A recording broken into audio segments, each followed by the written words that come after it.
Assalamualaikum warahmatullahi wabarakatuh. Hai Sobat Nada, kembali lagi bersama saya Rifani di channel tercinta STI Bina Muda. Muda, beda, berkarya. Talkshow saat ini kita akan membahas perihal pilkada serentak di tengah pandemi. Merencanakan dan mempersiapkan pelaksanaan pemilihan umum adalah salah satu tugas dan kewenangan Komisi Pemilihan Umum sesuai dengan amanat Undang-Undang Nomor 7 Tahun 2017. Saat ini di masa pandemi yang sedang kita hadapi, Komisi Pemilihan Umum Kabupaten Bandung tengah mempersiapkan pilkada serentak untuk pemilihan calon bupati dan wakil bupati Kabupaten Bandung periode 2020-2025. Alhamdulillah telah hadir bersama kita salah satu komisioner KPU Kabupaten Bandung yang akan menjelaskan, sharing-sharing, berbagi seputar pilkada serentak di tengah pandemi saat ini. Oh iya, karena tak kenal maka tak sayang, maka saat ini kita perkenalkan dulu terlebih dahulu. Silahkan Pak untuk memperkenalkan diri. Terima kasih. Assalamualaikum warahmatullahi wabarakatuh.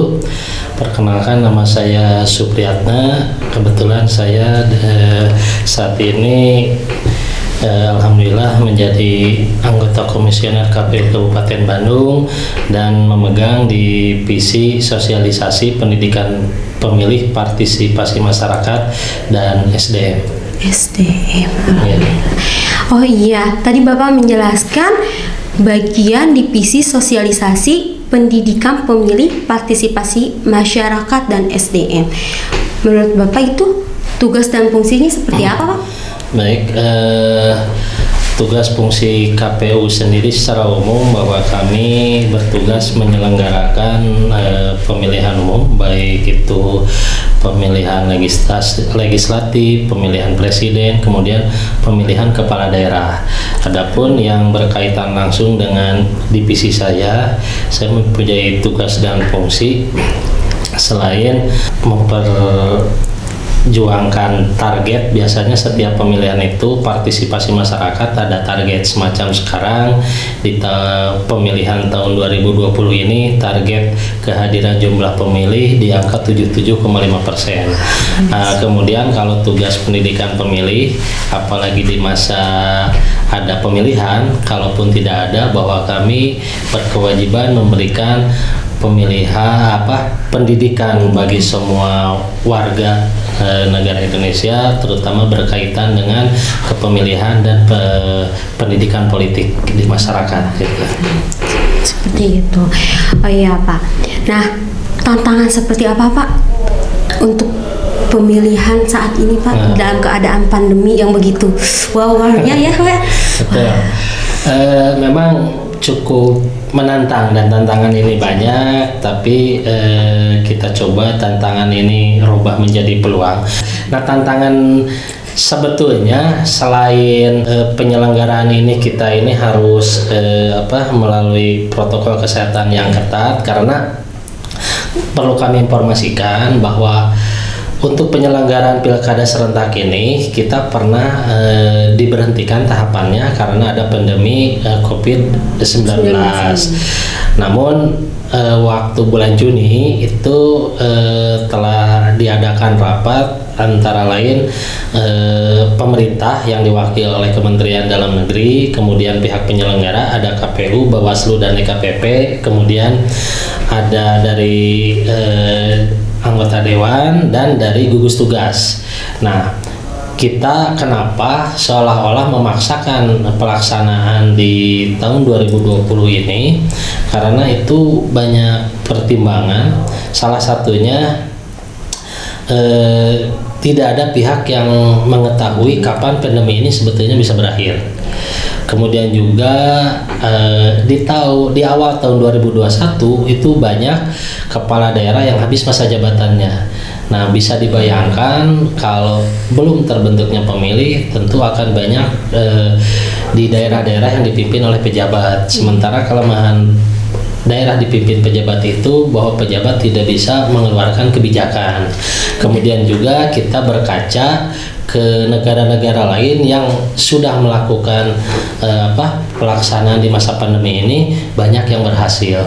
Itu mungkin ya tantangan yang utamanya Nah, tapi dengan catatan bahwa semua kegiatan harus atas arahan gugus tugas. Nah, itu juga menjadi tantangan yang menarik karena kita semua gerak itu harus koordinasi terus dan harus sesuai dengan arahan gugus tugas, semacam pakai masker, jaga jarak, kemudian harus rajin mencuci tangan pakai sabun. Itu mungkin.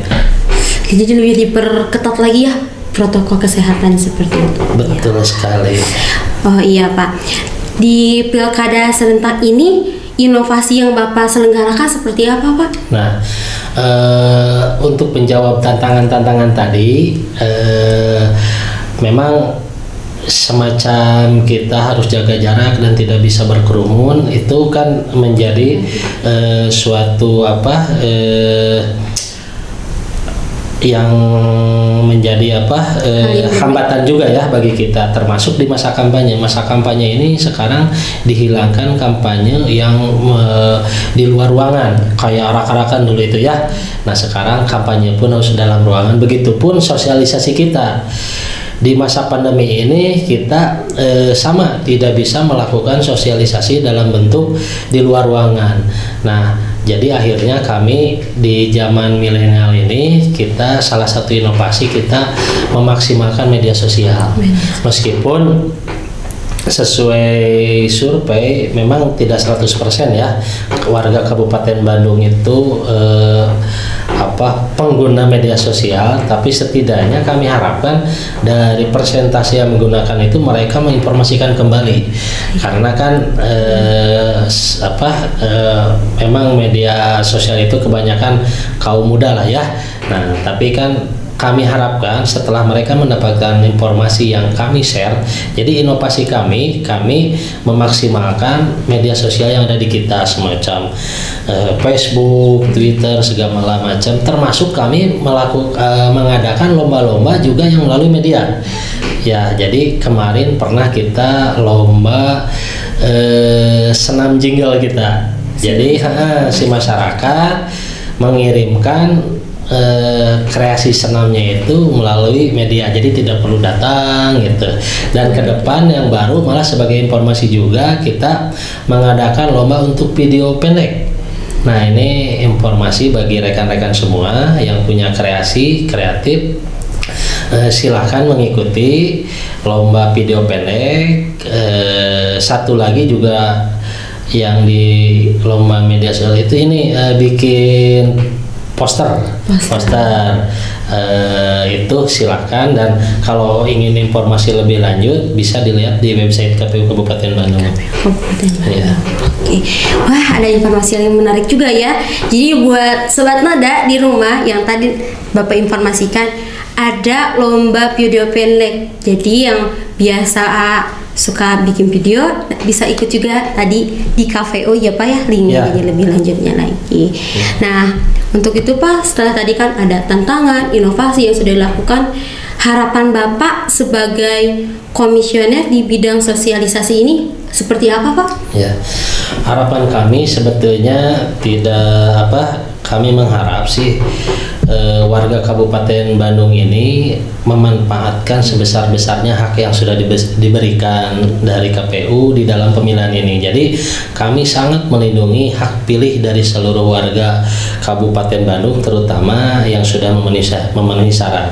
Salah satu syarat masuk ke dalam daftar pemilih tetap itu bahwa orang tersebut harus direkam eKTP. Jadi hanya perekaman, tidak perlu bentuk fisik KTP-nya yang sudah direkam. Termasuk kayak pemilih pemula yang baru berusia 17 tahun, mungkin saja kan belum direkam. Nah, meskipun sudah 17 tahun, kalau belum direkam ya tidak bisa dimasuki daftar pemilih. Atau bukan yang muda saja, yang sudah tua pun, bahkan warga asli di Kabupaten Bandung sudah beranak pinak, punya cucu, tapi belum melakukan perekaman, tidak bisa dijadikan daftar pemilih tetap.